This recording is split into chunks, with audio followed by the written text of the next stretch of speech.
सर्वांना जय श्रीराम।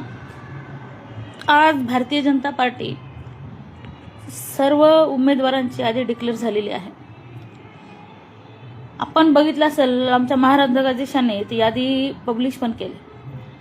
आज आम्हाला 15 दिवस झालं सर्वजण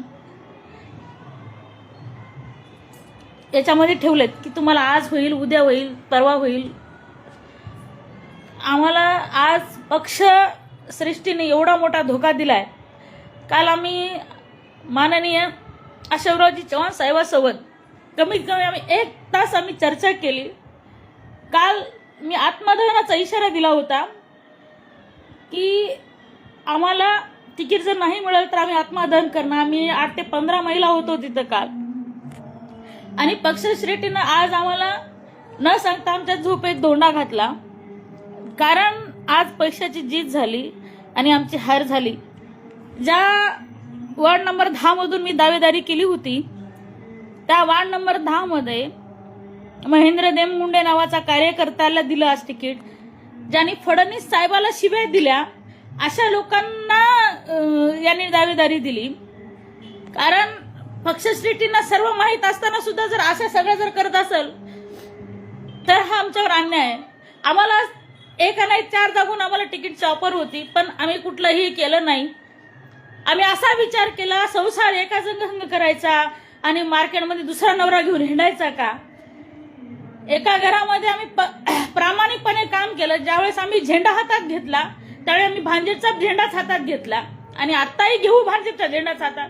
पण ज्या चेला चपाट्याने जे आमचा घात केला, चव्हाण साहेबांनी आम्हाला शब्द दिला होता की तुमच्यावर अन्याय होणार नाही, पण आज आमच्यावर अन्याय झालाय।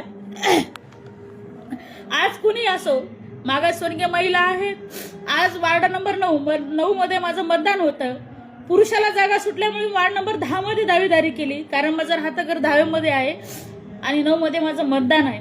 9 मध्ये नाही म्हणलं तर 400-500 मतदान आमच्या हक्काचं आहे।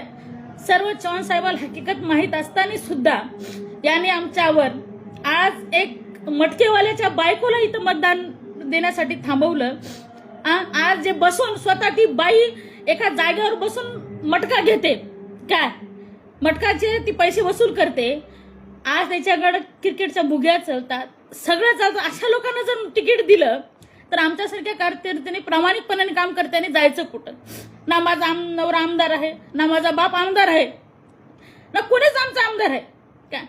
तर आम्ही आमचा स्ट्रगल करून आज 20 वर्षाचा हा संघर्ष आहे। आमच्यामध्ये आम्ही आमदार नसताना, नगरसेवक नसताना, कुठल्याही पदावर नसताना प्रत्येक ग्रामीण भागातल्या लोकांचं आम्ही काम करतो, प्रामाणिकपणे काम करतो। या सगळ्या गोष्टीचा आम्हाला पक्षश्रेष्ठींनी खूप मोठा एक आम्हाला हे दिलाय, तोफा दिलाय। आज घडीला आम्ही आज सर्वजणांना विनंती करतो की किती लोकांनी आज आम्हाला सांगायचं असतं की आज आम्हाला फक्त सगळ्यांनी थापून ठेवलं की ताई तुम्हाला दिलाच जाईल। आज 1 नंबर, माझं नाव 2 नंबरला होतं, आम्हाला सर्वे केला जाईल। अहो, ज्या माणसाचं काहीच अस्तित्व नाही त्यांचं काय सर्वे मध्ये नाव येणार? कशामध्ये काय येणार? आज आम्ही सर्व महिला, काल कमी 15 ते 20 महिला आम्ही काल चव्हाण साहेबांचं डेलिगेशन भेट घेतलं। तिथं त्यांना वाटलं आम्ही धिंगाणा कराल, त्या ठिकाणी आमच्यासाठी पोलीस बोलवले गेले। आम्ही प्रामाणिकपणे जिथं काम करतो। आज आम्हाला राष्ट्रवादीमधून तिकीट होतं, शिवसेनेमधून, पण आम्ही कुठेही घर सोडून गेलो नाही। जे प्रामाणिकपणाचा हा आमच्यासाठी जर या असेल, खूप मोठा तोफा जर असेल, तर आज काल तर तुम्हाला सांगतो, मी स्वतः पेट्रोल टाकून अंगावर घेणार होतो काय, पण चव्हाण साहेबांच्या शब्दां खातर मी गुन्हानं बसलो की मी तुझ्या पाठीशी आहे म्हणल्यावर। पण मला वाटलं होतं की साहेब माझा न्याय करतील, पण आज समजलं की आम्हाला कुणीही नाही। कितीही तुम्ही काम करा, आज सांगतो जेव्हा सत्ता नव्हती तेव्हापासून आम्ही 15 वर्ष झालं आम्ही कंटिन्यू काम करतो पक्षामध्ये।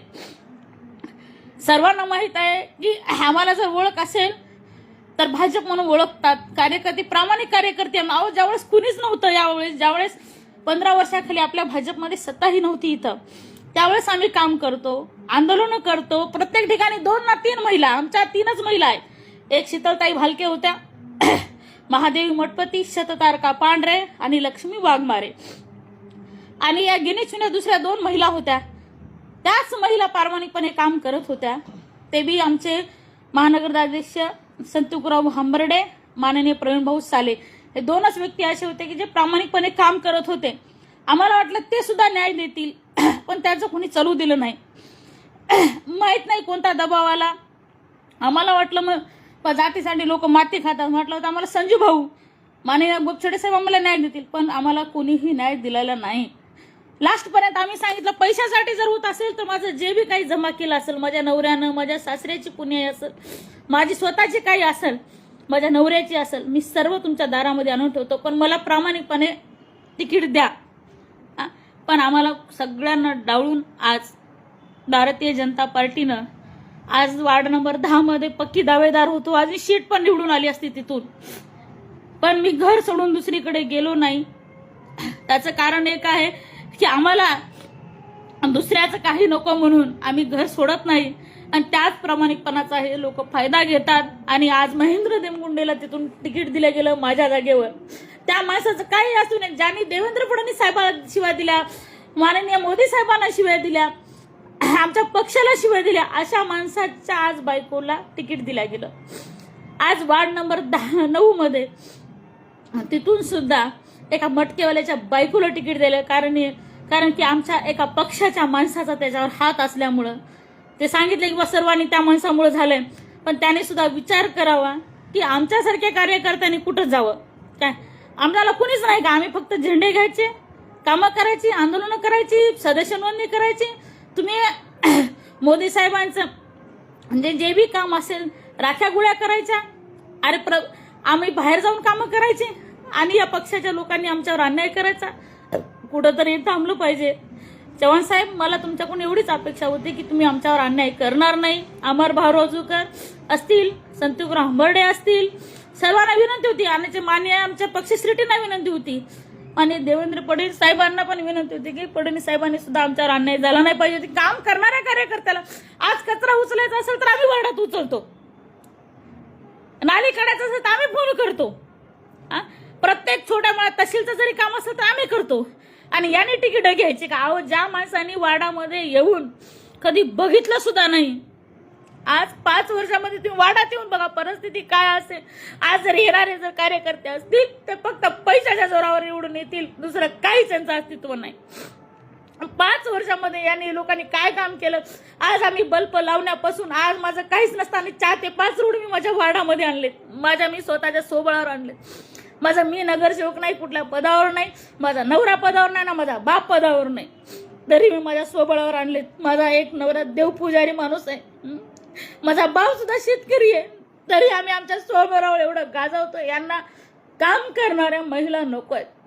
जर आमच्यासारख्या कार्यकर्त्यावर जर अन्याय असा होत असेल तर आमच्या कुठल्याच गोष्टीचा विचार झाला नाही. आज पूर्ण महाराष्ट्राची परिस्थिती बघितली असते, पण इथली जरी परिस्थिती बघत असाल तरी आमच्यावर सगळ्या लोकांनी अन्याय केलाय. आम्ही घर सोडलेलं नाही, कुठे गेलेलो नाही आणि जाणारही नाही. आम्ही पक्षाच्या विरोधात कामही करणार नाही, पण या सर्व लोकांनी आमच्या विरोधात जाऊन आमच्या डोक्यावर वारंवार सांगितलं. आज प्रामाणिक काम करणारे कार्यकर्ते भाजप सोडून गेले, ते का कॅपेबल नव्हते का? बक्षीचे पैसे नव्हते का त्यांच्याकडे निवडणुका लढवण्यासाठी? सगळ्यांकडे होते. आज आमचा वार्ड नंबर 9चा कार्यकर्ता सुनील भालेराव आज 1 महिना झालं सारखं प्रशासकीला सांगत होता, पण त्याला आज शिवसेनेमध्ये पक्ष प्रवेश करवला. मनोज जाधव ओबीसी मधून होता, तो आज याच्यामध्ये. अनेक कार्यकर्ते बाहेर, आज सोडी भैया आमच्या असतील, सोडी भैयाला सुद्धा भाजपमधून जावं लागलं. वरी काय झालं माहित नाही, पण तुम्ही दुसऱ्याला ऍडजस्ट करतात. आम्ही काय काम केलं नाही का? मग आमचं काम बघून आम्हाला द्यायचं अशी एवढी विनंती होती. पण आमच्यावर आज अन्याय झालेला आहे. पक्षश्रेष्ठीने वरी आम्ही एवढं लाईव्ह करण्याचं एकच कारण आहे, पक्षश्रेष्ठीने आमचा कुठेतरी विचार केला असता तर चांगलं झालं असतं आणि ही वेळ आली नसती. आज आमच्यावर काही कुठल्याच गोष्टीची बोलायची सुद्धा वेळ आली नसते. आज आम्ही सर्व महिला जेवढ्या कार्यकर्त्या सगळ्या आज स्टेशनमध्ये ज्या प्रामाणिकपणे काम करणाऱ्या कार्यकर्त्या होत्या, रोड उतरून आंदोलन करून कुणाला भिडायची सुद्धा म्हणजे क्षमता होती, अशा एकाही महिलेला न्याय मिळालेला नाही काय. आणि पक्षश्रेष्ठीकडून आमच्याकडे कोणतीही हे झाले नाही. पक्षश्रेष्ठी आमची एकच विनंती की आमचा जो अन्याय झालेला आहे त्या गोष्टीचा सर्व विचार करण्यात यावा. एवढं सांगते. जय श्रीराम.